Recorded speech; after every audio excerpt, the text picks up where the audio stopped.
Watch out in the crowd. It's coming your way. Bang, bang, 6-6. Fabulous innings, fabulous game. Fantastic tournament. Okay, we're here today with the Moneyman, Kevin Ferguson. We're a little bit into the World Cup.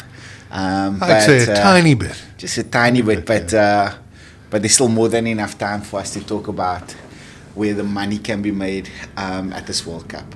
So welcome, Kevin. Thanks, Ryan. What have you made of the World Cup so far? Pretty interesting in that, they're playing some games in Texas and New York. Yeah. So I think that's causing a bit of problems for batsmen. We saw we saw South Africa beat Sri Lanka double digits. Yeah, it's like, yeah. So that surprised me, and are those wickets? Are the state of the dodgy state of those wickets affecting betting in any way? Not yet, because not everybody's batted on it. It's tough, Right. I think, for people to determine whether it's the pitch or whether it's just some bad application by the batters. Yeah. So, but scores. What did South Africa post? 80. Yeah, Well, they chased down 77 78. in 15 overs.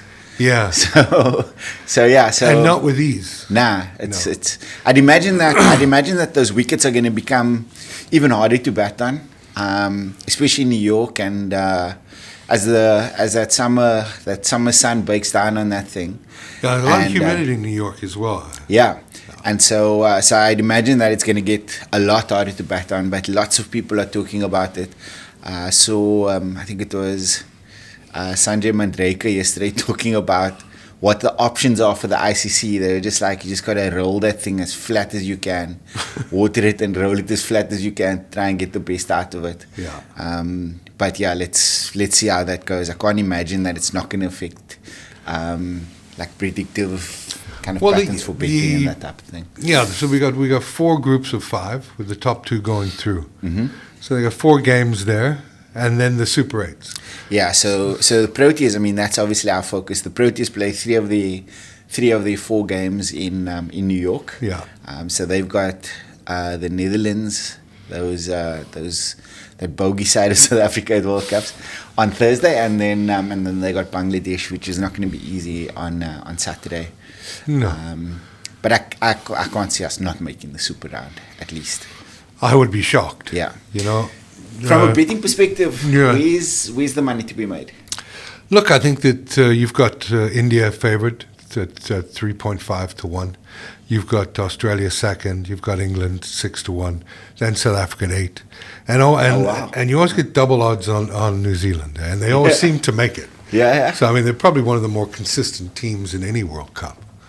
That's interesting on like in terms of the odds in South Africa, just because they lost 7 of 9 coming into the World Cup. Yeah. I mean, that West Indies tour, they obviously took like a little bit of a scratch side, put it together there, but still, it's interesting for me that the bookies have them up there. Well, they've got strong batting. Mm. Was it Claessens that played well at the IPL? Yeah, he's Klaasen and Stubbs were excellent at the IPL. Yeah. So and they've got some decent bowling. Yeah. So they've got all the ingredients to go far in the tournament. Yeah. Like you said, it was a bit of a scratch side. Yeah. A lot of their players were playing overseas, I believe, in the IPL or the top ones. Yeah. So they've got some strong bowling options, and they bat deep. Yeah. David Miller's no slouch with the bat. Absolutely, and depending on the combinations that they pick, they can have Tristan Stubbs coming in at 7, Marco Jansen, who's not a slouch with the bat at all, coming in at 8. Yeah. So that's interesting. Let's talk a little bit about the individual kind of money-making opportunities. Who's better's odds for leading down scorer?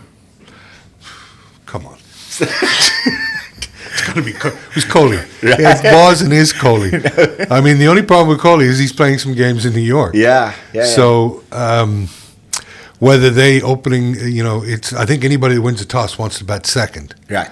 And for me, whoever bats first, if Ireland bats first today, for example, then they'll probably be bowled out for 100. And so it doesn't, but it doesn't leave a lot of opportunities to pile on the runs. Right. So I think you've got an American right now who's leading 96 or 94 runs. Yeah, what an innings that was. Yeah, but I don't think he'll be going to the Super 8s where they play another 7 games. So you've got to look at guys like Kohli, who's been the most consistent batter for the last decade, I would say. Yeah, I don't think it's realistic to expect anywhere close to like IPL numbers or anything any benchmark that's been set before in the previous T20 Well, people will World Cup. complain about anything, won't they? I mean, as soon as the games go, I mean, they chase down a record score of 250 or something in the IPL, and then everybody's saying how unfair it is for the bowlers. Then we get a game like we do in the World Cup with South Africa chasing down 78 to win, and you get the opposite conversation. Yeah, I know. Like Keo and I had this conversation yesterday, and there's a lot of people that are of the same mindset as you are. That it's been it's been the baddest time for a while now. Yeah. And so it's time for the bowlers to get some love from the cricket gods. I think that people want to see some sort of even contest. Yeah, absolutely. And when you're piling up 270 runs in 20 overs, it seems a bit unfair. But equally, if you're piling up 80 runs in 16 overs, it seems a bit. I wouldn't say it's so much the bowlers are that special. I'd say there's something wrong with the track. Yeah. And of course, the ICC needs to take accountability for it. Yeah, let's see if that happens. I doubt it. They've been on the pure offensive around these drop-in wickets. But yeah, who's well? I am gonna. You've got to back Kohli at 7-1, even though he's playing on a couple American pitches. Yeah. You've got Sharma, who opens the batting with India, who could also have a big tournament. Right. Because I do think that they'll go far. And then you got a guy like Josh Butler, defending champions England, no stranger to high runs, and he opens the batting for England. And then a guy like Travis Head as well. So I mean, one of those four, I believe, will take the most, make the most runs in the tournament. And at 7.5-1, I'd have to back Kohli. Right. Just simply on form, and look what he did in the IPL. Yeah, and the temperament, again, this conversation that I had with Keo yesterday, in a lot of ways, technique becomes as important as like your application, your mental application, and like a mental resilience and fortitude. And Kohli has that in truckloads. Yeah. And look, I think and again, you've got for bowling. I think that initially they thought that it would be a spinner that would dominate on these tracks. Yeah. But it hasn't proven to be. I mean, you've got Jasper Brumett bowling today, and I like him to be the top wicket taker. Yeah, I think he's a good pick, especially on these wickets. I mean, he's a handful on just a conventional track. Yeah. Let alone like the snake pit that's in New York. So we could see a 10 for. That is absolutely not out of the question. We laugh about that, but that's very possible. Yeah. I wouldn't want to lose a toss if I was Ireland today. Yeah, I know, and if they do win it, they mustn't make the mistake Sri Lanka made. So, put themselves in. Yeah. Who else is? You got Stark, I think, there at 12-1. Adam Zampa, who certainly put his hat in the ring for that. He's at 12-1. And then you've got the leading wicket taker right now with Faisal Haq Faruqi. Did I say that right? I don't know. Okay. They call him FF. We'll go with that. He's 34-1. So if you fancy Afghanistan to sneak through to the Super 8, he's already got 5 wickets. Why not have a little tickle on that? And I think we haven't done. I'm not sure if you've done the research on where Nokia stands here, but just looking at his performance and considering that they play another 2 matches on that New York wicket, I'd imagine that you'd be up there. Leading into the tournament, I thought the spinners were gonna dominate the wicket stakes. Yeah. Actually, Yeah. I expected those drop-in pitches to be a little bit, let's say, unconventional, a little bit tricky. Yeah. But I didn't expect him to be a seaming paradise. No. I expected them to be slow, low turners, and that's why I was looking at like a Zampa, for example, or Yadav from India. Just to dominate there, but it's, And the lad it's from Sri completely- Lanka. Hasaranga? Yeah. Yeah. So I thought those guys would dominate, but absolutely the seamers, especially the seamers that are playing most of their pool matches in New York, Yeah. got to be up there. Yeah, because Boomer you can get at 7-1. Yeah. You know? Yeah. And he's always in there with a shot, isn't he? I mean, Yeah. he's so I'm going to take him at 7-1 as well, Yeah. and see how that goes. Yeah, I think even when they move to the West Indies, those tracks are going to suit him as well. Is there a track that doesn't? No, suit I him? don't think so. I just, as I said that now, I was like, this guy just dominates wherever he plays in the world. He could outside bowl of- under sea and get wickets. Yeah, absolutely. We spoke a little bit earlier about the bookies' favorite to win it all. Yeah. Maybe you want to expand on that a little bit. Yeah, just simply, I think the T20 game in India is the most dominant form. Is the most dominant form of the competitions that exist in the world. Yeah. So you've got India strong favourites at 3.5-1. Then you've got Australia at 4.5, which surprises me a bit because they don't have that sort of dominance in T20 cricket. They've got a bit of an aging team. Yeah, I think what's probably reflected there is that World Cup DNA. You know, just how they always seem to just turn up at these big tournaments. I mean, I just thought about the ODI World Cup and how poorly they started, and then what did they win? 7 on the bounce to win the whole thing. Yeah. Which was insane. Yeah, no, Yeah. they've certainly got the pedigree. Yeah. So you've got them as second favourite at 4.5-1. You've got England retaining as current champions, defending champions, 6-1. South Africa 8-1, and then you've got New Zealand at around 13. Yeah, so little talk of New Zealand coming into this There's tournament. never like any it. talk of New Yeah. Zealand in any World Cup. Of course. Until they get to the final. Of course. There's been more hype around the West Indies, in fact, not only because they're hosting, Yeah. but they've played really good T20 cricket in the last 18 months. Yeah. And they've been like kind of at the forefront of conversations around like a dark horse.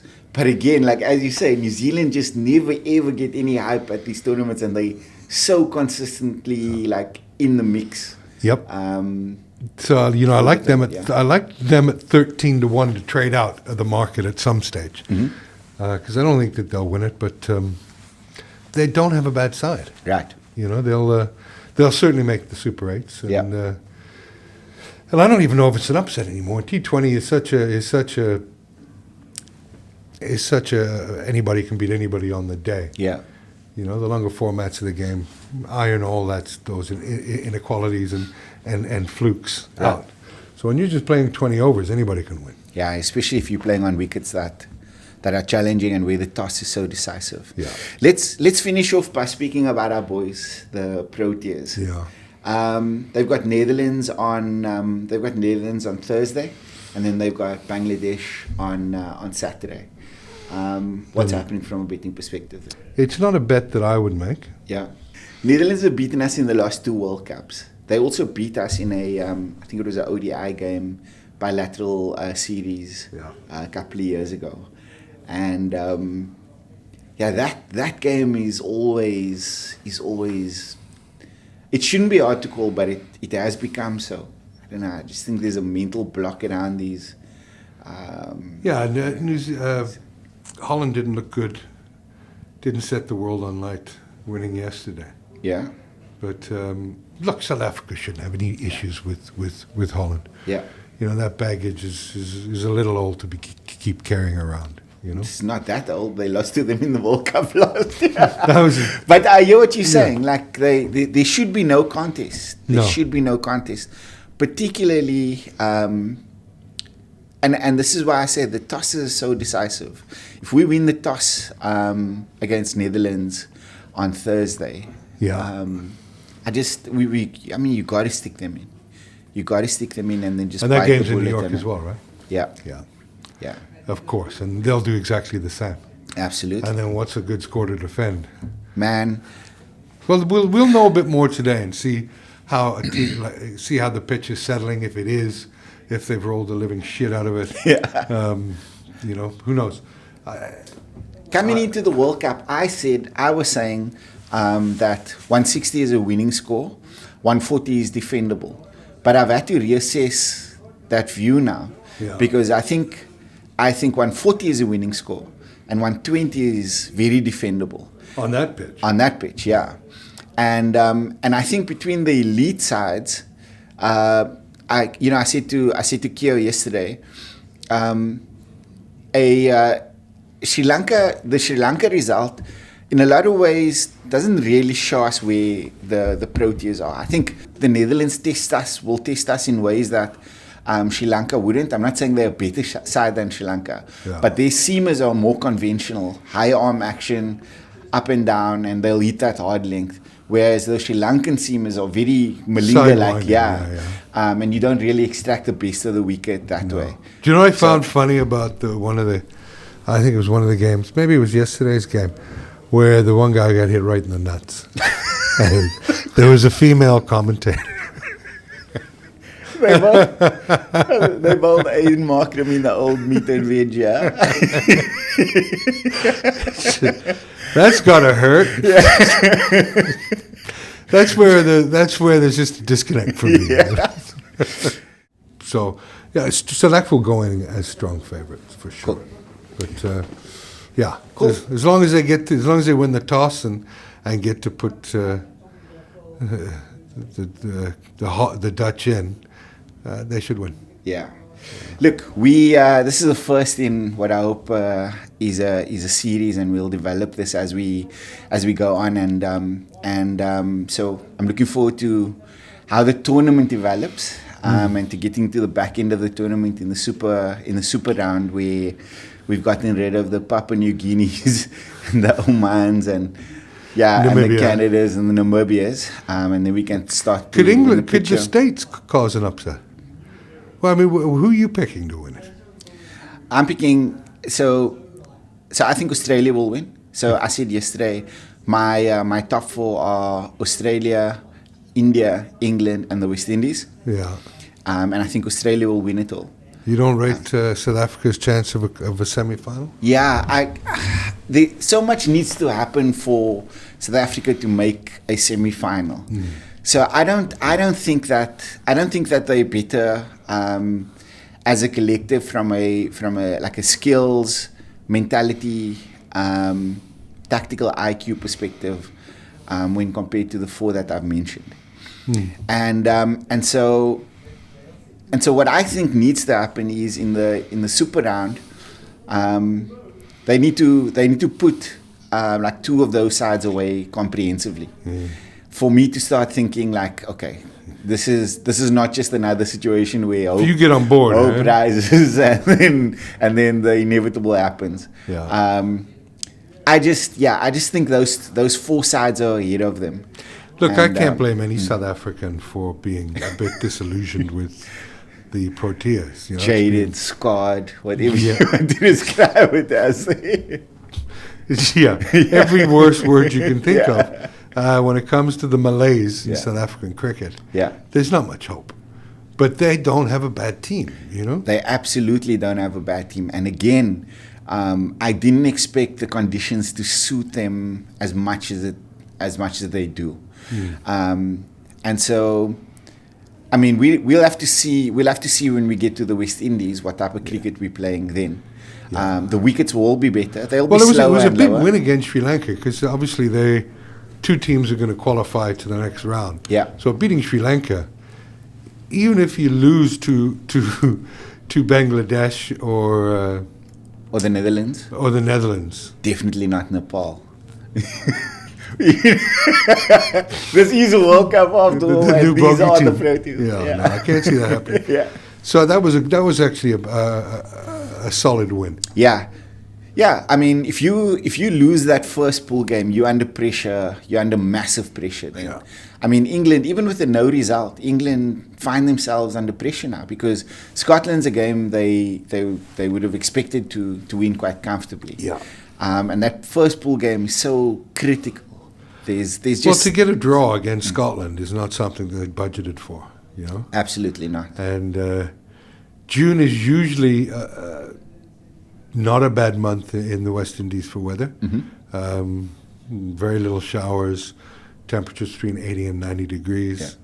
Yeah. But another rain day against another lowly team, and then the fate's not in your hands. Really. Changes everything. Yeah, because then you're relying on other results to go your way. Yeah. And in addition to that, your net run rate would then need to be astronomical. And on those wickets, it's really hard to score, particularly at the back end of innings. No, England have Namibia. Oh, geez, look who they have though: Namibia, Scotland, Oman, Yeah. and Australia. So Yeah, I can't see them. they need struggling. 3 rainouts. Yeah, But it can happen. absolutely. It's an unpredictable World Cup, but I'm looking forward to journeying through it with you. Thanks for joining us today, Kev. I appreciate the time. And look forward to chatting about this more as the tournament develops. Yeah, I look forward to it as well. Thanks, Ryan.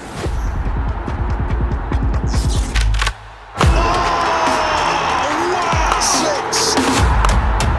Watch out in the crowd. It's coming your way. Bang, bang, 6-6. Fabulous innings, fabulous game, fantastic tournament.